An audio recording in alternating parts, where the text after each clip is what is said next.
성도 여러분 반갑습니다. 오늘은 영생 두 번째 시간으로 C.S. 루이스의 순전한 기독교에 있는 그 내용을 가지고 함께 은혜를 나눠보고자 합니다. 저는 영생의 의미에 대해서 20년간 신앙생활을 했으면서 이 영생의 의미를 잘 몰랐습니다. 그러면서 본격적으로 신학대학원에 들어가서 신학을 공부하면서 이 C.S. 루이스의 순전한 기독교에 나오는 이 책 내용을 통해서 영생의 의미가 무엇인지 비로소 깨닫고 굉장히 큰 은혜를 받고 그날 저녁에 잠을 제대로 자지 못한 기억이 있습니다. C.S. 루이스는 우리 시대에 그리스도인들에게 가장 큰 영향력을 끼치는 인물로 꼽히는 기독교 변증가입니다. 20세기죠. 1898년도에 출생을 했기 때문에 20세기 최고의 기독교 변증가를 하나 꼽는다고 한다면 모든 신학자들이 너나 할 것 없이 바로 C.S. 루이스를 꼽을 것입니다. 바로 이 인물입니다. 지금 그림에 나오시는 분인데요. C.S. 루이스 굉장히 잘생기셨죠. 기독교 최고의 변증가인 이 C.S. 루이스의 책에서 바로 이 영원한 생명에 관한 이야기를 너무나 잘 설명을 해놨습니다. 영원한 생명이라는 것을 한번 이 C.S. 루이스의 책을 통해서 우리가 한번 확인해 보도록 하겠습니다. 자, C.S. 루이스는 먼저 이 조상은 조각상을 이야기하는 거예요. 이 조각상을 통해서 조각상에 있는 그 생명이 없는 조각상에게 이 사람의 생명이 들어가는 것을 빗대서 그 놀라운 변화가 영생을 얻은 우리에게 어떻게 적용이 되는 것인지를 이렇게 이야기를 합니다. 그 C.S. 루이스는 먼저 이 개념을 설명하기 전에 만드는 것과 낳는 것의 차이에 관해서 먼저 설명을 하고 있습니다. 만드는 것과 낳는 것, 이것은 엄청난 차이가 있죠. 첫사람 아담은 하나님께서 만드셨습니다. 만드셨기 때문에 하나님의 생명이 들어갈 수 없는 것이죠. 그렇습니다. 인간이 무엇인가 똑같은 인간의 모양의 조각상을 만든다고 해도 그 조각상은 인간과 같을 수가 없는 것이죠. 인간과 같을 수가 없습니다. 이 조각상은 인간의 모습을 할 수가 없는 거예요. 만든 사람의 생명이 이 조각상에게 담겨 있을 수 없는 것이죠. 그래서 만드는 것과 만드니와 만들어진 것은 본질적으로 다른 것입니다. 그런데 낳게 되면 어떻습니까? 제가 저의 아들을 낳습니다. 그러면 아들은 저의 생명을 그대로 갖게 됩니다. 저의 생명을 그대로 담을 수 있죠.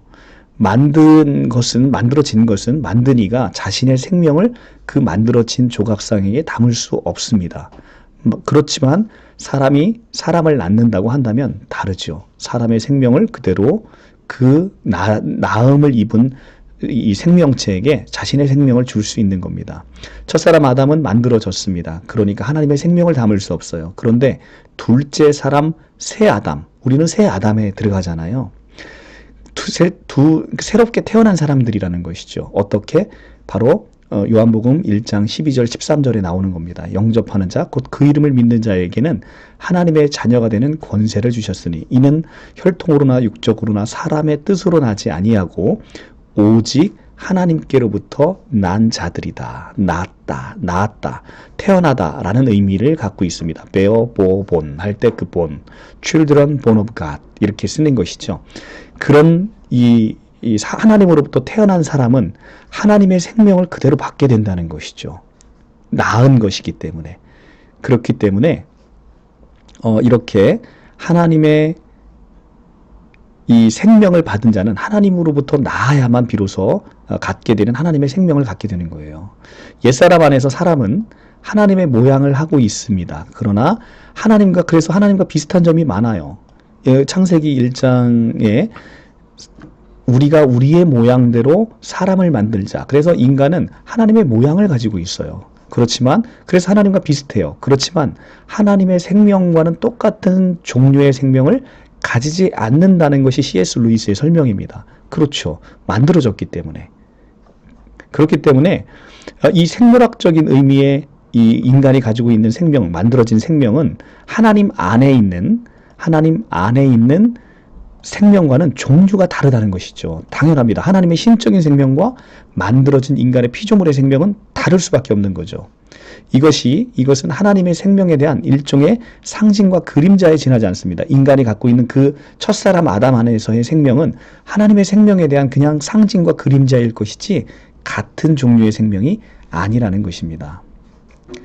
그렇습니다. 바로 이런 논리로 C.S. 루이스는 설명을 이어가고 있습니다.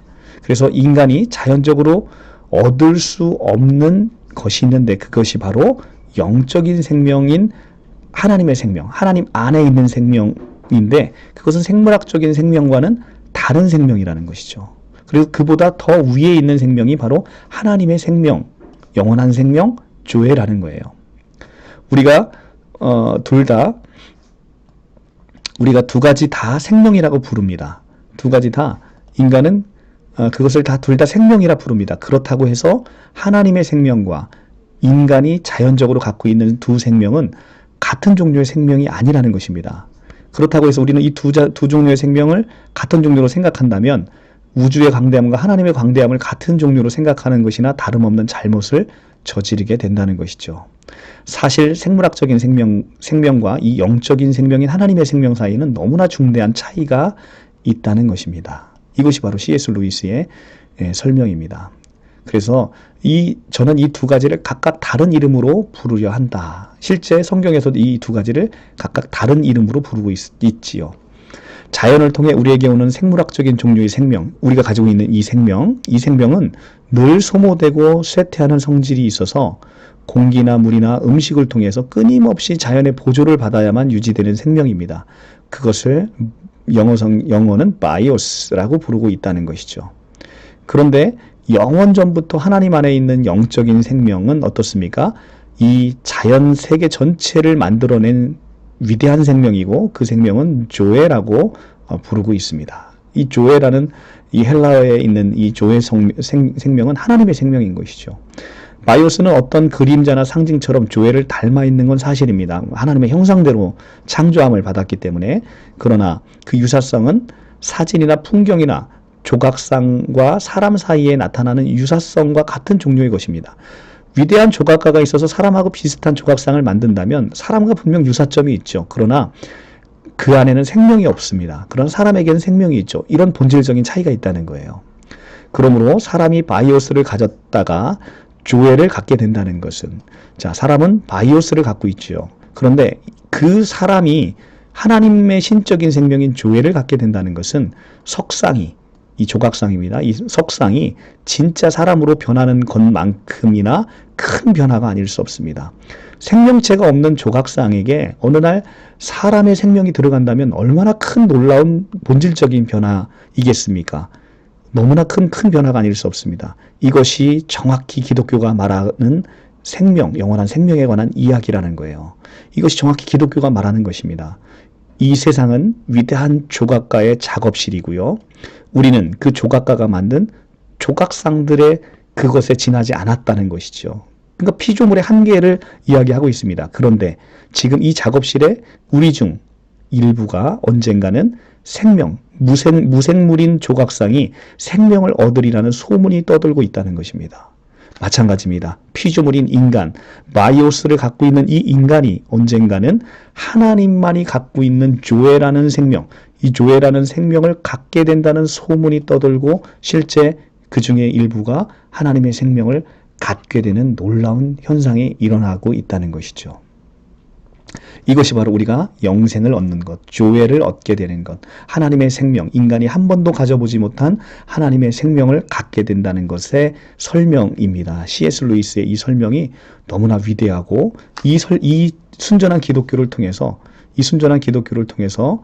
저는 비로소 우리가 영생을 소유하게 된다는 것이 어떤 의미인지를 알게 된 것입니다. 그 영생은 우리가 인간이 한 번도 가져보지 못한 생명으로 하나님만 갖고 있었던 그 생명인데 그 생명이 나에게 오므로 나는 하나님의 생명을 가졌을 뿐만 아니라 하나님의 위대한 성품, 하나님의 모든 존귀함, 위대함, 통치, 능력, 주권, 머리대심, 영광 이것을 모두 우리에게 생명과 함께 우리에게 주셨다는 그 놀라운 성경의 말씀이 비로소 이해가 되기 시작했던 것입니다. 여러분도 이 C.S. 루이스의 이 책을 꼭 한번 읽어보시기를 권면이 드립니다. 이 C.S. 루이스 순전한 기독교 246쪽 이하에 나오는 이 놀라운 설명을 통해서 여러분들도 우리가 영생을 얻는다는 것은 단지 그냥 우리가 가지고 있는 이 바이오스, 이 푸스케를 가지고 영원히 시간 안에 사는 게 아니라 완전히 본질이 다른 생명을 얻게 돼서 나의 본질이 정말 하찮은 피조물에서 하나님의 신적인 생명을 얻게 되는 놀라운 하나님과 같은 신분을 얻게 되는 하나님과 같은 그런 놀라운 지위를 회복하게 되는 그 엄청난 생명을 얻게 되는 것, 이것이 바로 기독교가 정확히 이야기하는 너희가 영생을 갖게 된다라는 의미를 내포하고 있다는 것입니다. 참으로 놀라운 통찰력이 아닐 수가 없습니다. 오늘 여기까지 보고요. 우리가 다음 시간에 그러면 이 영원한 생명을 사도 요한이 얼마나 이것을 자랑하고 또 이 영원한 생명을 우리가 갖게 된 것의 놀라움을 설명하고 있는지 우리가 영생 세 번째 시간으로 그 부분을 함께 살펴보도록 하겠습니다. 감사합니다.